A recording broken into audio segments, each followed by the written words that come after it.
you stuck in your house with nothing to do? Erin is here to bake with you. Quarantine Baking with Erin. Hi, and welcome to Quarantine Baking with Erin. As you can see, today I'm in my pajamas because I don't have online school, and you know, why not? Okay, so today we're going to be making chocolate chip cookies. This recipe is special to me because it's probably the first thing I ever baked. My mom taught my sister and I how to do it when we were little, and I've done it countless times, so it's actually something that's in my brain, and I just don't even have to look it up. But it is the recipe from the back of the Nestle Toll House chocolate chip package. Okay, so to get started, we're going to take 2 sticks of butter that are already softened. I laid them out on my counter this morning, so they're relatively soft. Also, I shouldn't be so arrogant and be like, oh, I have this memorized, because I will certainly screw something up. Okay, and we're gonna start creaming the butter. So I got my paddle attachment, and we'll just get that creaming in the background. All right, so while that is going, we're going to mix our dry ingredients. I have 2 1/4 cups of flour. Then you do a teaspoon of baking soda. Ooh, we're getting low on baking soda.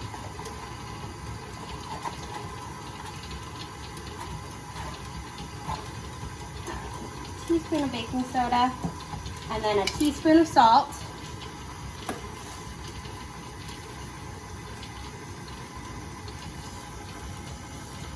All right.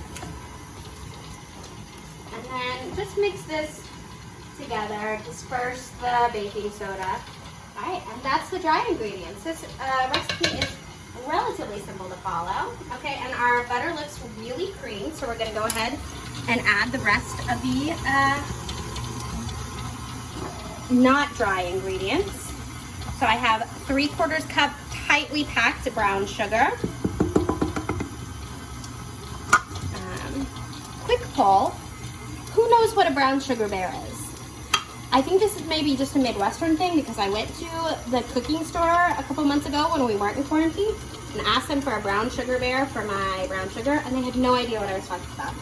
But I got one on Amazon. Okay. Next, we have 3/4 cup of white sugar. We're gonna just mix that together. I'm gonna scrape the sides a little bit, although this paddle attachment does a pretty good job, but you know, scrape down the sides. As a kid, this was always my favorite part. The butter and sugar combination was what I thought was the most delicious treat in the world. I still believe that. Okay, so we'll add that. I can't remember if you add the vanilla next or the eggs next. I don't think it really matters. But I'm gonna grab 2 eggs.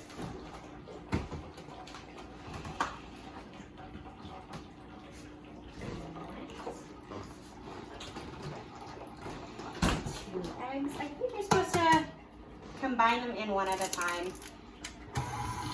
So we'll try that.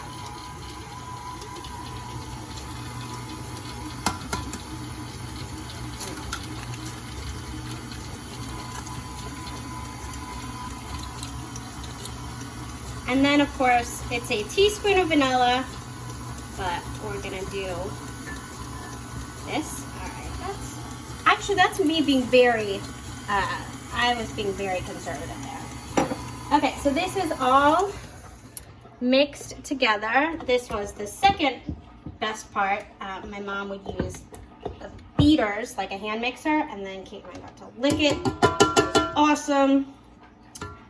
I'm gonna try and not do that today, but we'll see what happens. All right, so we're gonna scrape this off, and then we are going to stir in the dry ingredients. I believe that my sister does this step with a wooden spoon, and for whatever reason, I don't have a wooden spoon, so we're just gonna use a regular spatula. My sister and I swear that we follow the exact same recipe, but somehow her cooking cookies always end up being 400 times better. She has a gift, and every event, every family party that Kate is making cookies for is a good party. So we're gonna mix this together. It does feel weird doing this without a wooden spoon. I wonder if that's part of the magic. I also don't know why I don't have a wooden spoon. How are we supposed to make soup? We also made soup with a wooden spoon. I don't know if that's specific to soup making. Okay, and now it's gonna be, okay, I might actually mix this all the way in without giving up. We'll see. I actually don't have Nestle Toll House chocolate chips. I always use the semi-sweet, as one should, but what I have in my pantry is Ghirardelli bittersweet, so I hope that they're still good, even though it's going to be a darker chocolate. All right. Just all of these? Yes. Tell the people what you're doing.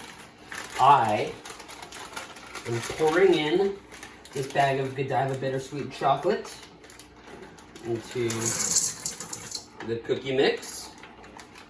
And I'm going to fold them in.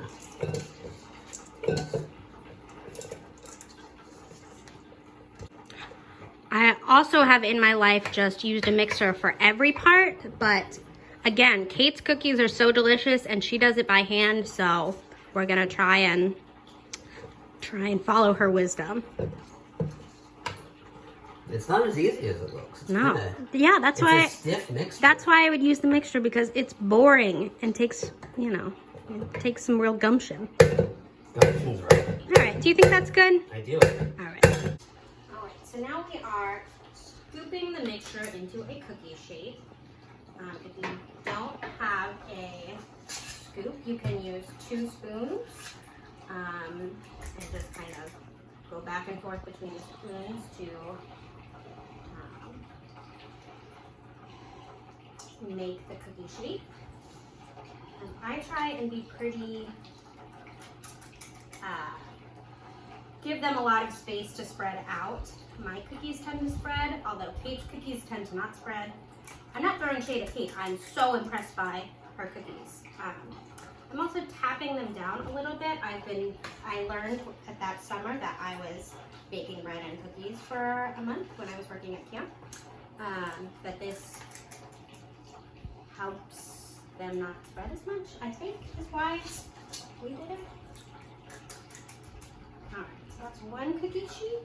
I did preheat the oven to 375. Well, the oven is not yet preheated. I just did it as I do.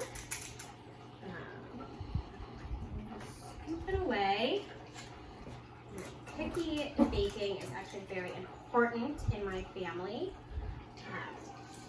Oh, hi Minerva. That's Minerva meowing in the background. My little kitty cat. Not the one that I showed at the top of the video. A different kitty cat. And she said that she's not getting attention while I'm making cookies.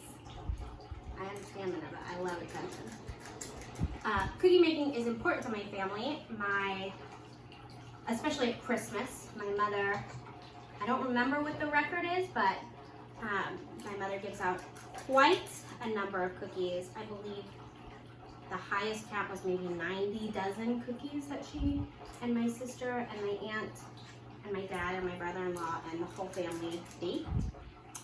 This year, my mom visited me during Christmas, and we made cookies together, and it was awesome.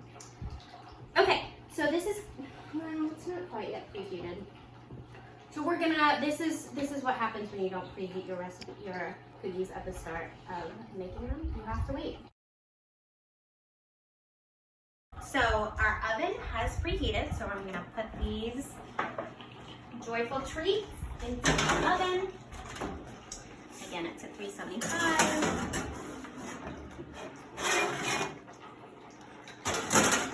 And we're gonna put them in for 10 minutes. You can put them in longer if you want a crispier cookie. I think 10 minutes is perfect. And yeah, we'll check back in.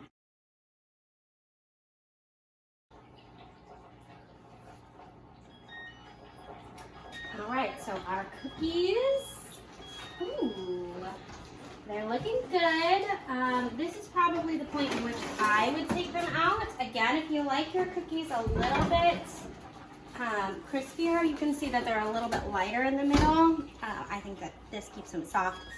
And also, if you keep them on the baking sheet for another minute or so, they will continue to bake. So instead of filming every time I get cookies out of the oven, I'm just gonna do the rest of them. So folks, we've arrived. It breaks perfectly, little give, little crisp.